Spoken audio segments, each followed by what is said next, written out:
video is brought to you by my patrons and by viewers like you. Greetings, groovy people! Welcome to Blue Dragon Art. I'm the self-proclaimed Blue Dragon. One of these days I'll stop opening my videos like that, but I don't know when. Anyhow, I need to do a relatively quick video this week, but just because it's a quick vid does not mean it's not something that I am passionate about and extremely excited to share. Because this week, I wanted to show off a fan art piece commission that I did for the webcomic Keith and Jeremy's Mystical Mysteries. You guys, this comic is great! It is absolutely fantastic. It's really well illustrated, it's really well written, it's got a lot of, I'm not bullshitting you all when I say, reading this comic, there are times when I literally laugh out loud, or I'll giggle, or I'll have a little chuckle.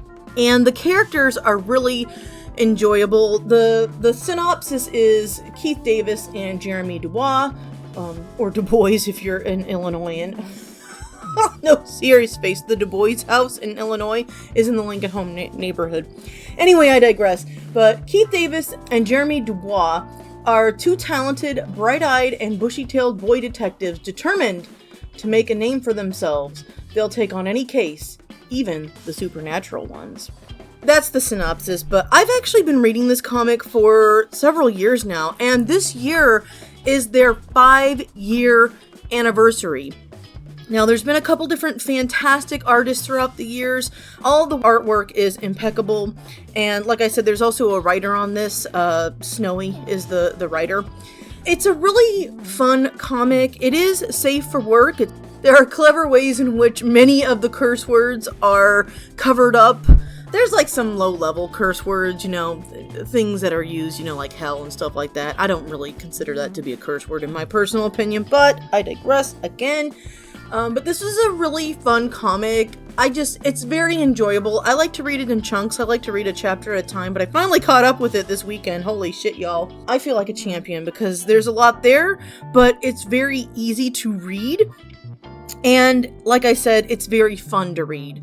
So in the background, what I'm working on is a commission for it, but to be honest, I don't want to get anyone's hopes up because I'm bad at, delivering on fan art.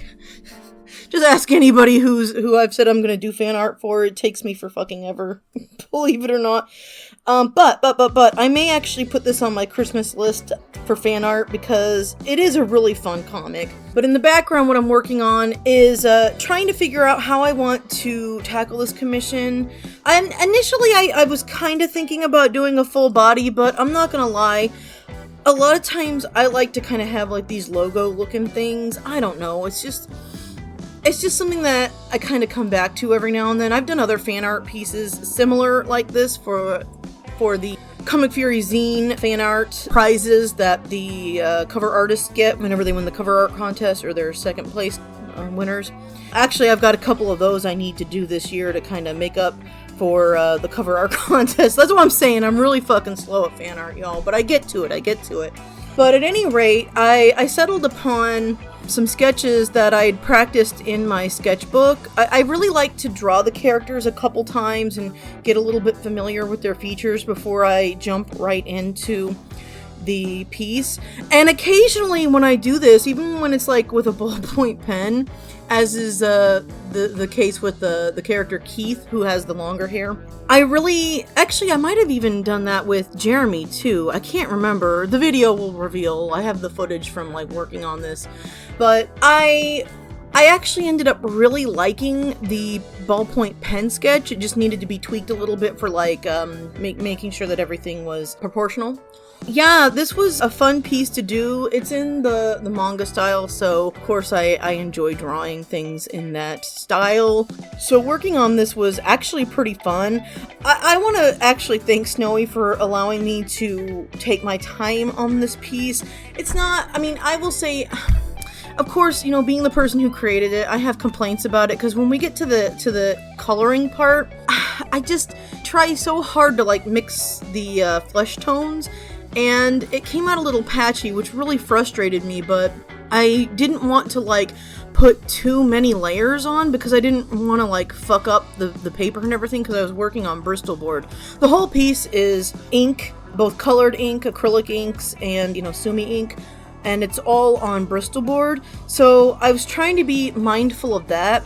But I have to thank Snowy for letting me take my time with this because between the videos and between working on some other projects and of course my own projects and real life stuff, I was able to do like something every week and kind of report to him, and he was like super chill about that. So I actually really appreciate that type of commissioner.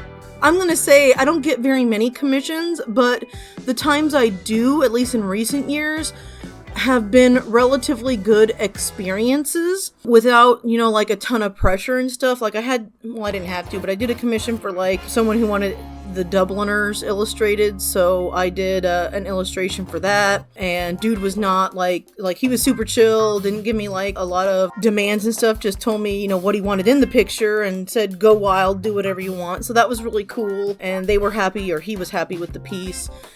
And like I had another commission of somebody's original character that I did, I forget the name of it, Komiko or something like that. They were on DeviantArt, and that was a fun experience. I really liked drawing his character, and he was happy with the piece too. So, I mean, I'm fortunate enough that I haven't gotten so many commissions. Wow, no one in the world will ever say that. But the times that I have gotten commissions in recent years have been very good experiences.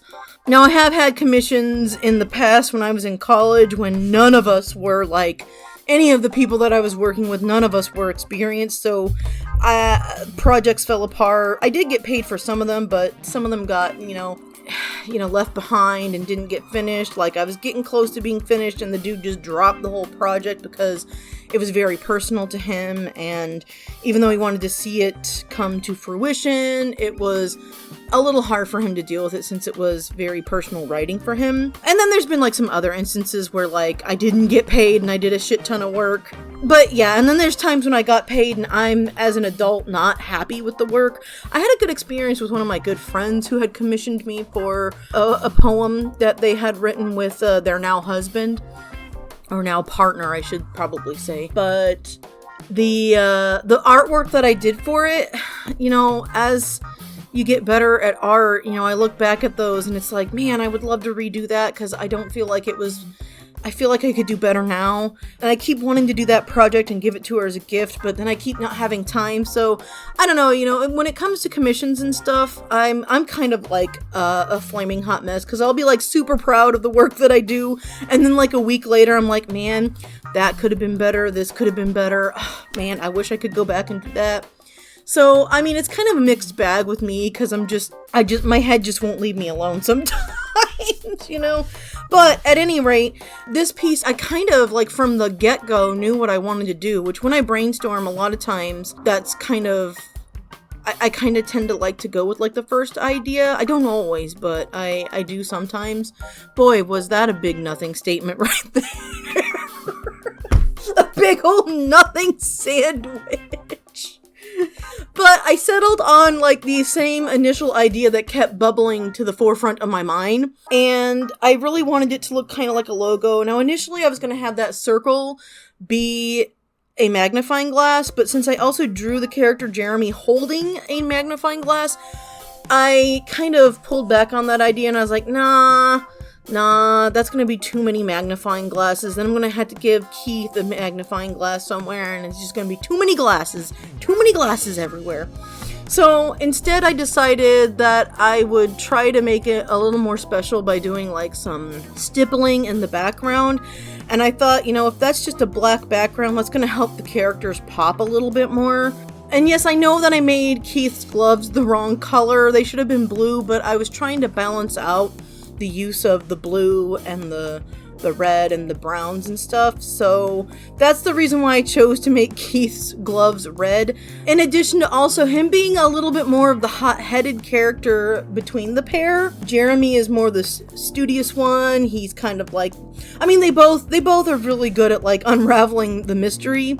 But like Jeremy is definitely more down to earth. He's the quote-unquote not Boy Scout. He's a Boy Scout. He's a Scout. I'm just gonna say Scout because I don't know the name. I forgot the name of the Scout troop. Somebody tell me in the comments, y'all. Some of you I know read the comic. But Keith tends to be a little bit more hot-headed. He's the boxer. He's the martial artist. He does all that. So that's another reason why I decided to have his gloves be red, is kind of like symbolizing like the more heated, emotional, passionate one versus the more logical, down-to-earth, figuring out the puzzles character, which blue tends to be like considered a little bit more of a cooler color. Although Jeremy's not wearing that much blue, so that kind of, I just didn't want to put him in blue. I don't know, y'all. These are the things that I think about and then I forget to do, so but the uniform is brown anyhow, so I was happy for the most part with how this turned out. Again, the painting, the mixing of the colors. I know how to mix skin tones. I've done that a couple times, but it's been several years. And the thing about using ink is that, okay, so I had a limited amount that I mixed up, and remixing and matching the color is extremely difficult, so I should have probably have made more. I thought I made enough, I really did, but sadly, one of the downsides of using colored inks is that unless I had added enough water, it kind of gets a little patchy like that. I tried to do another layer. I did actually do another layer, I think, but I didn't want to do too much because I didn't want the paper buckling, so I really hope it turned out okay. I think the other colors, like painting Jeremy's uniform, I think that one looked okay, not too terribly patchy, and the blue shirt that Keith is wearing doesn't look too particularly patchy to me, but it was mostly the skin tone. It was mostly the skin tone that I am the least happy with, because I did have to mix that, and I'm not really a painter, y'all, but I picked this medium. Why do I make things difficult on myself? Because I wanted the challenge, I wanted the challenge and I wanted to show off, and I think it looks okay. Thankfully, I have been told by the commissioner that he is happy with the piece, and that's what matters the most. But still, I still feel like I could have done better on that skin tone. But I had fun doing this. Once I got all the colors down, I went back over the lines and everything, because I knew that was going to have to be like something that I did, because the ink was like, when you paint over the lines, it kind of fades out the lines a little bit, so I knew I was going to be doing another layer of ink work over it, and that was cool. I like doing that kind of stuff. That was very meditative and chill, going back over the lines. I really like inking. I like inking more so than painting. I think that's why I kind of lean more towards like using stippling and hatching and stuff, because I'm not particularly great at doing painting or washes and stuff like that. Sometimes with my projects that I wash, I have that same kind of patchy problem, and I'm trying to figure out what I need to do to fix that issue. But at the same time, I wanted this to be a full color image, because since it was a commission, I wanted to kind of go all out, and people tend to like full color. I mean, not always, and I'm not speaking on behalf of the commissioner, but people oftentimes prefer full color to black and white, and that's one of the reasons why I tackled making this a color image, but also putting in like my signature stippling. If you can call that my signature, I don't know. I don't stipple all the time. I'm on a stipple phase right now, so that's what I was doing, okay? Anyway, go read Keith and Jeremy's Mystical Mysteries. It's on Tapas. It's on Tapas. I can't talk. God damn it. Go read it. The link for it is down in the description. Seriously, you guys, it is really fun. It's got supernatural stuff. It's got mystery. It's got jokes. It's got some drama. A little bit of drama. Good drama. Not bad drama.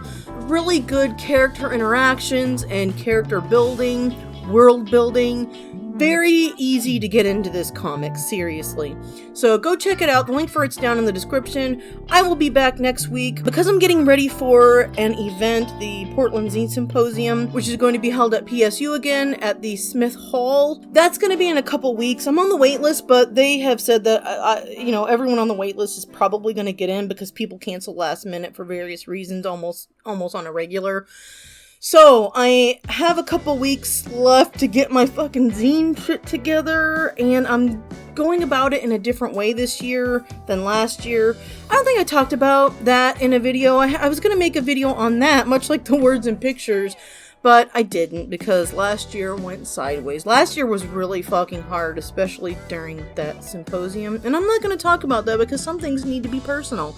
But I will say, this year it's going to be different. I'm going to be tackling it differently. Hopefully real world, real life events aren't going to fucking intercede again to make things kind of depressing. This year it's going to be good. I am positive. I am channeling the good vibes, y'all.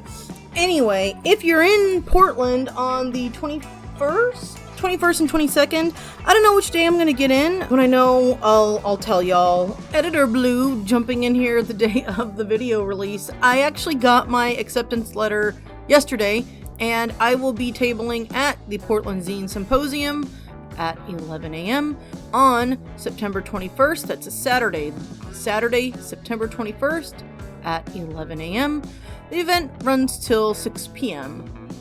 I don't know if I'm tabling on Sunday yet or not. You can ask to be put on the wait list for the next day. I have to see how sales are going on Saturday before I decide, because I'll have to pay for the booth on that day. Okay, that was the update. So anyway, you should go and check it out because there's going to be cool people there anyway.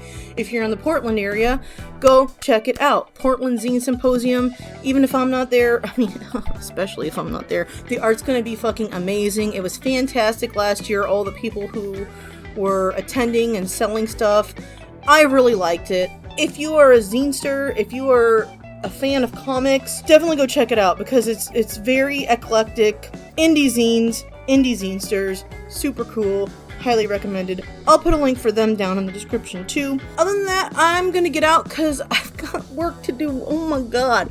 Peace and love, fare you well, and keep on trucking.